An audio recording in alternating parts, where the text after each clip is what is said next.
that says live, then we're actually live. Okay, I Okay. think we're actually may or may not be live. Yeah, I see the recording already going. Yeah, but sometimes Zoom jumps the gun. I think we're actually live. I think so. Anyways, if you're watching this on YouTube, welcome. Glad you're joining us. And I'm Ted Hahs, which you must know because that's my channel. And this is Nigel Wright. It says live, then we're actually live. There we go. We are, we're live. Okay. Take it from here, brother. All right. So now we're broadcasting on Attention Live, and Nigel Wright, Voice CEO, Gratitude Champion, and I'm here with Ted Hahs, the Chief of Ethics. And boy, do I have a topic for you. So I spent a couple of days with a partner of mine talking about just EULA agreements. We were looking into the Hi-Ho EULA agreement, and we were interested to find out that there had been quite a bit of language in there that was a little concerning. Tell me what a EULA agreement is. I know I'm ignorant, but you are not. A EULA agreement, end user licensing agreement. For end user licensing agreement for what? For a application, for a platform where you basically do Q&As and it's like a TikTok, Instagram, Facebook, YouTube, all of them unnamed. Could be anyone. Right. So looking at this particular end user license agreements, we discovered that there was language in there that very clearly stated that, in a nutshell, and I'm paraphrasing here, basically, we will take your content, we will use it, we will monetize it, we will give you no money for that forever. And while I understand that we don't have the time to go into it in super detail here, but we will have an expanded conversation for the conversation starter. But while we understand there's certain access we're giving these platforms when we join them, I think the particular language in this particular EULA agreement, not that I've read all of them, was a little stronger and a little more up in your face, so to speak, than I've seen before. Maybe I'm just ignorant to the other ones that exist, and we're going to go through them as time goes on. That's one of the reasons we wanted to have these conversations and why I wanted to speak to you, Ted. Now, add to that. I like this because user agreements are public, so we can talk about them. Correct. So Facebook publishes their user agreement. That's the whole point of a user agreement. It'd be interesting to actually read them. We'd probably be the only people who've ever read them. We are going to do that. And the next conversation you and I have will be around that Hi-Ho, EULA agreement, because I've been talking about it. I actually have a scheduled call with an actual attorney that's going to talk a little bit about his views on it. And again, a partner of mine, he's a independent publisher. And with his knowledge of copyrights, we've been really fascinated by this whole thing and are super interested to get people's feedback and take on it. Does it matter? Do they care? All the above. But the piece I wanted to piggyback on top of this, just to kind of get the juices flowing or season the meat before we get into it, is there's a case now with a Beverly Standings where she filed a lawsuit a few days ago or less than a week ago against TikTok for using her voice as the voice of TikTok. And apparently, according to her, she hasn't given any permission. And this was a story that I just read in the National. She's from Canada. I'll just look at it on my computer right now. National Post is where I saw the story. And it came to my attention by Dr. Terry Fisher. He was talking about how he planned to, we're having a talk about this in about 10 minutes. In a discussion on synthetic versus human voice. And my question to you, Ted, specifically is this. The fact that someone can they talk about, we're going to use your likeness and image and things of that nature. Do you think, well, first, just from your view is what's right, wrong, fair, equitable, however you want to term it. Do you think that that should extend to someone taking your voice and manipulating it in a way that anybody can type in a phrase and make your voice or the appearance of your voice sound or say anything? No, Without of course not. Well, I mean, that's a tool. So I get it. On one hand, I always like to say the positive and the negative. Right. On one hand, that could be very, very meaningful for, like, imagine if we could, Martin Luther King, we take everything he ever said, learn from it, imitate his, recreate his voice and his mannerisms. I think that could be very, very cool. Now, I would want it to be clear that it's not him, what's him and what's based upon him. There would have to be some transparency, but I think that the potential of that technology could, like anything, could be used for good.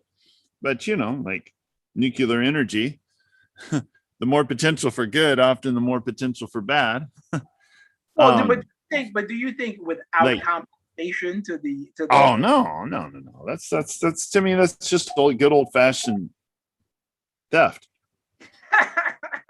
Well, I would tend to agree with you. I mean, I think that's pretty cut and dry, and it'd be interesting to see how they twist it. And I'm curious to see how this case is going to play out, because I feel like it can be precedent setting. Yeah.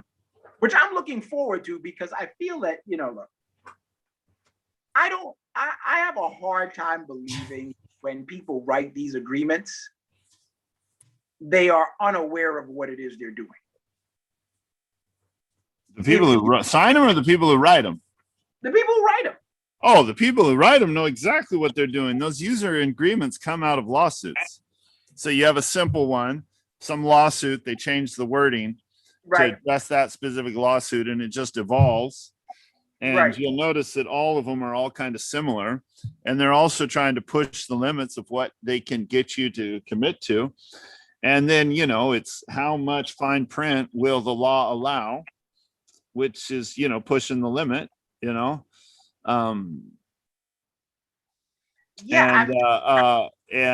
then you're going to have to see is it's very interesting. I'd like to see where it ends up. Yeah, I mean, so here's the thing. I mean, the law is the law, and that's how, people word it, and I get it. It's business, all that other good stuff. But I really... Well, I don't know if you can say the law is the law, because this is like, to me, it's much more because there's so much there's plenty of room for manipulation. Yes. And that's what I mean.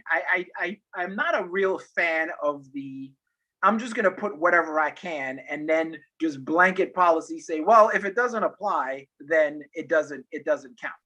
I see way too much of that. I think there's not a lot. Right now, I think I'm sorry, I don't want to cut you off. You finish your thought. No, I just feel like, it's a lazy way of doing things. And that's the piece that concerns me, because I don't know if I'd describe it as lazy. I understand exactly what you're saying. To me, it's an unethical way of doing things. Okay, well, you know what? Insincere, unaligned. So to me right now, you have, okay, let's take Apple, for example. Right. I'm interested to see where they go, because they took a bold stance standing for privacy. Okay. So Apple has they're positioning their brand as, we're the ones that are going to protect your privacy. Right. Now, when the rubber really hits the road, I wonder if they're really going to do that, because right now you sign a user agreement with Apple, and it's the same sort of mumbo jumbo with Facebook and other platforms. Apple's in a different position because they're not a social media platform. So they're not building they don't have this huge amount of revenue coming from selling your data, other than, their revenue's coming from other places. So it's a different business model. But what I'm saying is, you have a brand that's presenting themselves as one way, like, we care about you, we're coming to serve you. But on the other hand, it's unaligned, because really you're the product, and we're trying to milk you for all that you're worth. we say we want to enhance your life, but we don't really want to enhance your life. We want to get your attention and we want to sell it and we want to manipulate. We want to help our partners manipulate you to do things that they want you to do, mainly eventually buy their product, somehow give them your money. So you have these things that are conflicting odds with each other, and eventually they're gonna come to a crisis and you're gonna have to choose one or the other. And yeah, I mean, I think you're hitting it on the head. I think the ethics is really. I'm just, again, I look forward to our next conversation where we actually dig into the specific EULA agreements to put a finer point on it, because I think some stuff is necessary. Like you said, a lot of it is born out of lawsuits and protecting oneself, and that's fine. But I also think, to your other point, it's what you can get away with and what you can get you to agree to. I just think that I have this saying, once you become aware, you can no longer justify being irresponsible. And me loving and loving humans, I feel obligated to make people aware, because I would want somebody else to make me aware. And I feel like there's so much good, like you said, that can come out of this. But at the same time, there is folks who will take this and perverse it into something that was never meant to be or shouldn't be, in my opinion.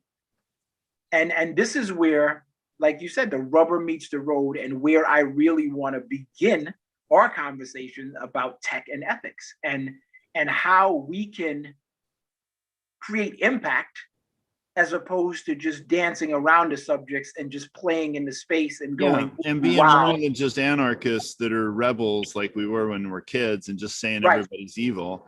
And then, you grow up and you end up, suddenly you realize you were just as evil as them. You were part of the cycle. So here's a thought I want to leave you with. Sure. So my ethical philosophy is that, when we talk of triple or quadruple bottom lines, so if I go into business with Nigel, I want it to be good for me and good for Nigel and good for the environment, good for the community. Okay. I believe that's actually truth. And so I believe that goes backwards as well. The same way that, if you smile naturally when you're happy, but if you force yourself to smile, you'll end up being more happy. Right. I believe that businesses that manipulate those may get a short-term advantage, but they're sabotaging they're sabotaging themselves. So if I'm going into business and I end up saying that I'm trying, it's good for you and it's good for me, and it's not, and it's also not good for the community, it's not going to be good for me either. It's going to hurt me too. And that those things are eventually going to come up. Okay. What I see, so when I see an ethical problem, I also see a market opportunity. And I think we have a huge market opportunity. And I keep looking at this like, Copernicus was the guy that said the earth is not at the center of the universe, the sun is. And he gave a new model of the universe and has solved all these problems. Right? Okay. What's interesting about that story is that initially that was not seen as a great breakthrough. It was just seen as a little mathematical innovation. Right. And it was only later that it took a while for the paradigm shift implications to really hit. What's amazing is not how accurate he was, but how accurate these extremely, extremely complex mathematical equations they had to track the movement of the planets were. So they had them moving in like these circles like this, very complex movements. Right. And they had worked at it that this complex system was able to give relatively accurate predictions. So Copernicus didn't bring like radically huge advances in the calculations. He just greatly simplified the method. I just see this as funny how the simplicity always brings out the greatest results. I think we overcomplicate a lot of things. exactly. So And I see these very complex user agreements are basically the big right, person trying to prove that they're legally right, which theoretically legal is ethical. Now, we know there's a big distinction between legal and ethical because our indeed, legal systems aren't aligned with fully, they're right, still manipulated. And it's extremely complex situation to try to say, oh, I told you ahead of time, so everything I'm doing is right. It's okay. It's good.